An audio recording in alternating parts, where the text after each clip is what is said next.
नमस्कार.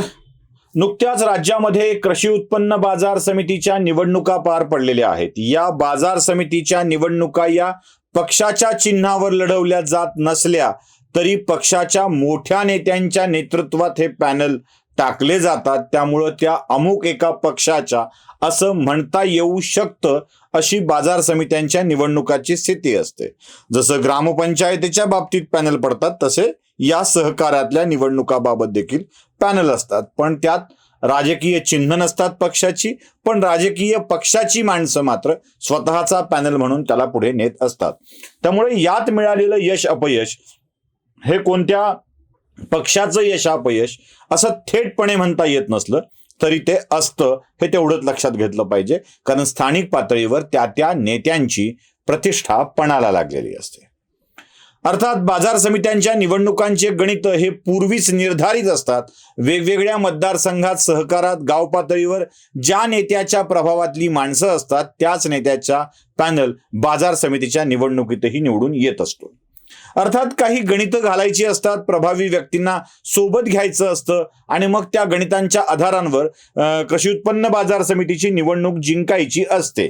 असे जे प्लॅनिंग करण्यात यशस्वी ठरतात ते गाव पातळीवर आपला प्रभाव नसताना सुद्धा केवळ प्रभावी नेत्यांच्या माध्यमातून आपली सत्ता मिळवत असतात.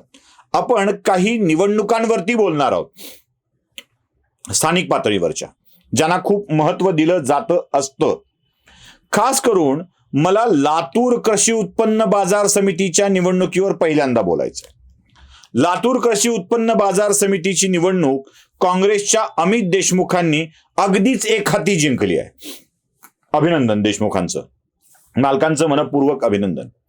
एकहाती ही निवडणूक जिंकण्याचं कारण वर्षानुवर्षापासून ते निवडणूक अशी जिंकत आलेली आहे. अर्थात बाजार समितीचा सभापती 5 वर्ष पूर्ण राहू नये याची काळजी देशमुखांनी घ्यायला सुरुवात केली आहे. कारण तो 5 वर्ष पूर्ण राहिला की काय होतं याचा अनुभव 1995ला विलासराव देशमुखांना आलेला होता. 1990 पासून 95 पर्यंत शिवाजीराव पाटील कवेकर हे बाजार समितीचे सभापती होते आणि ते त्या माध्यमातून एक चांगले नेते म्हणून त्या परिसरामध्ये इस्टॅब्लिश झाले. पुढे याच कवेकरांनी विलासरावांना 95च्या निवडणुकीमध्ये धूळ चारली आणि विलासरावांच्या नशिबी पहिला पराभव वाट्याला आला आणि कदाचित तो शेवटचा पराभव देखील असेल. पण त्यानंतर पुढे विलासराव जिंकले आणि मुख्यमंत्री बनले.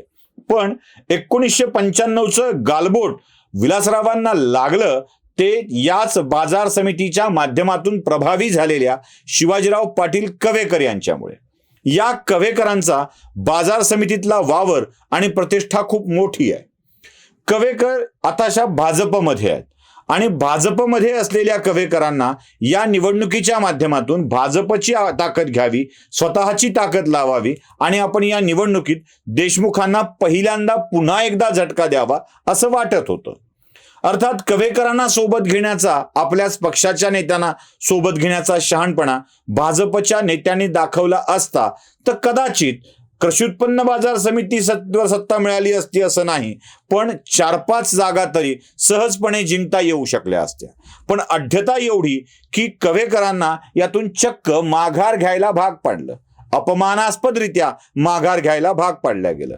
म्हणजे निलंगेकरांनी वगैरे त्यात मध्यस्थी करून ते भागवलं काम. यात लातूर भाजपच्या ग्रामीणच्या जिल्हाध्यक्षांची निव्वळ पतच उघडी झाली आहे. ते आहेत विधान परिषद सदस्य आमदार रमेश कराड.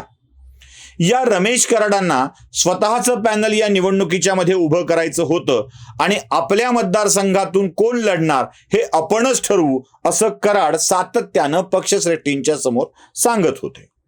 अर्थात कराडांचा मतदारसंघ म्हणजे काय तर रेणापूर तालुका आणि लातूर ग्रामीण हा कराडांचा मतदारसंघ.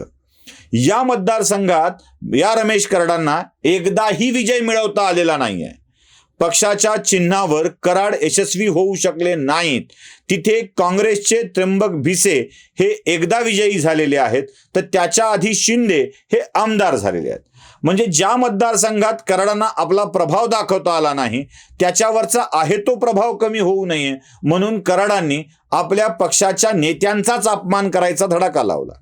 अर्थात कराडांना मुंबईतल्या विधान परिषदेत कोणी ओळखतं की नाही ओळखत याविषयीची चर्चा तिकडे झालेली आहेच आहे. पण भारतीय जनता पक्षाला अत्यंत वाईट पद्धतीनं पराभव स्वीकारावा लागला तो रमेश कराड यांच्यामुळेच. आता असे पराभव भाजपला अनेक ठिकाणी सहन करावे लागलेले आहेत. परळीच्या बाजार समितीमध्ये पंकजा मुंडे यांचाही असाच दारुण पराभव झालेला आहे.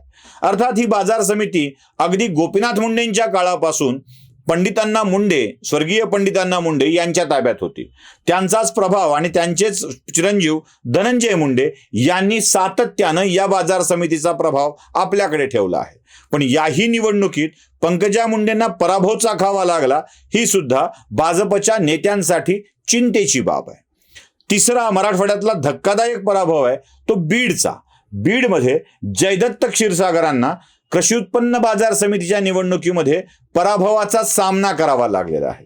जयदत्त क्षीरसागरांना आत्तापर्यंत ताबा होता क्षीरसागरांचा, ती कृषी उत्पन्न बाजार समिती आता त्या महाविकास आघाडीच्या म्हणजे त्यांच्या पुतण्याच्या ताब्यात गेली आहे. आता याच पुतण्याचे वादग्रस्त गोष्टी समोर आलेल्या होत्या, पण तो निवडणुकीचा सामान्य लोकांच्या निवडणुकीचा भाग वेगळा आणि सिलेक्टिव्ह लोकांच्या निवडणुकीचा भाग वेगळा. यात जो फटका बसलाय तो फटका भाजपला सहन करता येणं शक्य नाहीये, कारण क्षीरसागरांची जवळीक आणि पाठिंबा हा भाजपचा होता. पण भाजपच्या स्थानिक नेत्यांनी इथं देखील क्षीरसागरांशी पंगा घेतलेला आहे. इथे क्षीरसागरांना पाठिंबा द्यायचा नाही अशी भूमिका घेतलेली होती. म्हणजे ज्या निवडणुका जिंकता येणं शक्य होतं तिथे भाजपनेच आत्मघात करून घेतला आहे आणि आपला पराभव ओढवला आहे. कवेकरांचा रमेश कराडांनी केलेला अपमान, भाजपनं न दिलेला पाठिंबा आणि भाजपच्याच काही लोकांचा धनंजय मुंडेला असलेला पाठिंबा, या सगळ्यातून या बाजार समित्या भाजपने गमावलेल्या आहेत. अंतर्गत विरोधाचं इतकं बिरूड भाजपला मराठवाड्यामध्ये लागलेलं आहे की हे नाही मिटवलं तर उद्याच्या विधानसभेचे निकाल देखील वाईट लागण्याची शक्यता आहे. मी हे वारंवार सांगतोय, पण भाजपच्या समर्थकांना हे पटेल तरच ना. बाकी त्यांना पटो न पटो, ज्यांना पटतंय त्यांनी लाईक करावं, शेअर करावं, सबस्क्राईब करावं एवढीच विनंती. धन्यवाद.